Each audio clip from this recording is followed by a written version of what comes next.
സാധാരണ നമുക്ക് എന്തൊക്കെ കറികളുണ്ടെങ്കിലും ഒരു 10 കൂട്ടം കറികളുണ്ടെങ്കിലും ഇച്ചിരി മീനോ കുറച്ച് ഉണക്കമീൻ്റെയോ ഒരു പീസായാലും മതി. ഇത് ഉണ്ടായിരുന്നാൽ നമുക്ക് ഊണ് കഴിക്കാൻ ഭയങ്കര ഒരു പ്രത്യേകതയാണ്. ബാക്കി എന്തൊക്കെ കറികളൊക്കെ ഉണ്ടായിരുന്നാലും നമുക്കൊരു തൃപ്തി വരാത്തതുപോലെയാണ്. അതിന് വേണ്ടിയിട്ട് എനിക്ക് നല്ല ഒരു ഉണക്കമീൻ കിട്ടിയിട്ടുണ്ട്. വാളയാണ്, വാളയുടെ ഉണക്കമീനാണ് കിട്ടിയിട്ടുള്ളത്. അപ്പോൾ ഇതിനെ ഞാൻ പൊരിച്ചെടുക്കാനായിട്ട് പോവുകയാണേ.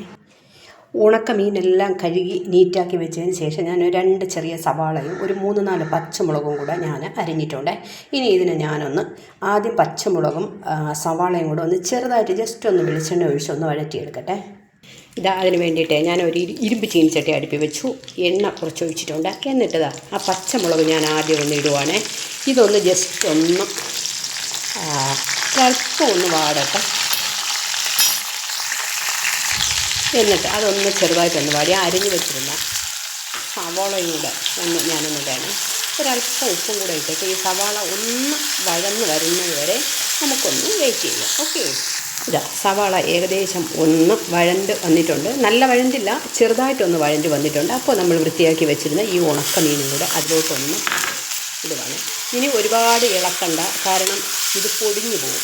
അപ്പോൾ ജസ്റ്റ് ഒന്ന് ഇളക്കി തീ ഒന്ന് ലോ ഫ്ലെയിമിലാക്കി ഒന്ന് നമുക്ക് ഒരു 5 മിനിറ്റ് ഒന്ന് വേവട്ടെ. ഇതിലൊരല്പം ഉപ്പിട്ടിട്ടുണ്ട്, കാരണം ഉണക്കമീനെല്ലാം ഉപ്പ് കൂടുതൽ കാണും, അതുകൊണ്ട് ഒരല്പമേ ഇട്ടിട്ടുള്ളൂ. അപ്പോൾ ഇത് ഇളക്കിയിട്ട് ഒന്ന് അടച്ചിട്ട് ഒരു 5 മിനിറ്റ് കഴിഞ്ഞിട്ട് നമുക്കൊന്ന് തുറന്ന് നോക്കാം. ഓക്കെ, ഒരു 5 മിനിറ്റ് കഴിഞ്ഞിട്ടുണ്ട്. ഇനി നമുക്കിതിൻ്റെ അടപ്പൊന്ന് എടുത്ത് നോക്കാം.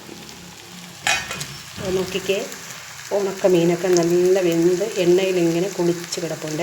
ഏകദേശം ഇത് വേവാറായിട്ടുണ്ട്. ഇനി നമുക്ക് ഇതിൽ ഒരു ചേരുവ കൂടി ചേർക്കണം. കുറച്ച് കാശ്മീരി മുളക് പൊടി ഒന്ന് ഇതിൽ വന്നിട്ടുണ്ട്, എന്നാലേ കാണാൻ. ഇതിപ്പോൾ വെന്തിട്ടുണ്ട്, സവാള കുറച്ചുകൂടെ വെന്താതെ ഇത് നമുക്ക് മാറ്റി വയ്ക്കാം. പക്ഷേ ഒരല്പം മുളക് പൊടി കൂടെ ഇട്ട് ഞാനൊന്നിതിനെ ഒന്ന് ഫ്രൈ ആക്കി എടുക്കട്ടെ.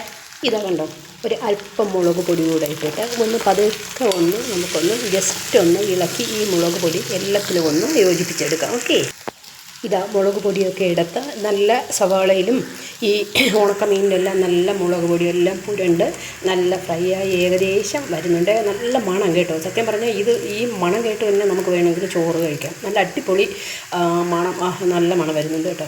അപ്പോൾ ഇത് ഇനി ഒരു 2 മിനിറ്റ് ഒന്ന് കിടന്നു കഴിഞ്ഞാൽ ഈ മുളകിൻ്റെ പച്ചച്ചുവയെല്ലാം ഒന്ന് മാറി ഈ ഉണക്കമീൻ ഫ്രൈ ആയി വരും. ഒന്ന് അടച്ച് നമുക്കൊന്ന് ഇടാതെ. നമ്മൾ മുളക് പൊടിയൊക്കെ ഇട്ട് 3-4 മിനിറ്റ് കഴിഞ്ഞിട്ടുണ്ട്. ഇതൊന്ന് നോക്കിക്കേ, അങ്ങനെ നമ്മുടെ ഉണക്കമീൻ ഫ്രൈ റെഡി ആയിട്ടുണ്ട്. അടിപൊളിയായിട്ട് ഇരിപ്പുണ്ട്. അപ്പോൾ നിങ്ങളെല്ലാവരും ഇങ്ങനെ ഉണക്കമീനൊന്ന് ഫ്രൈ ചെയ്തെടുക്കണേ. ബായ്. ഇനി ഇത് ഒന്ന് പാത്രത്തിലോട്ട് മാറ്റാം, സെർവിങ് ബൗളിലോട്ട് മാറ്റിയിട്ട് നമുക്ക് സെർവ് ചെയ്യാം. Okay, bye.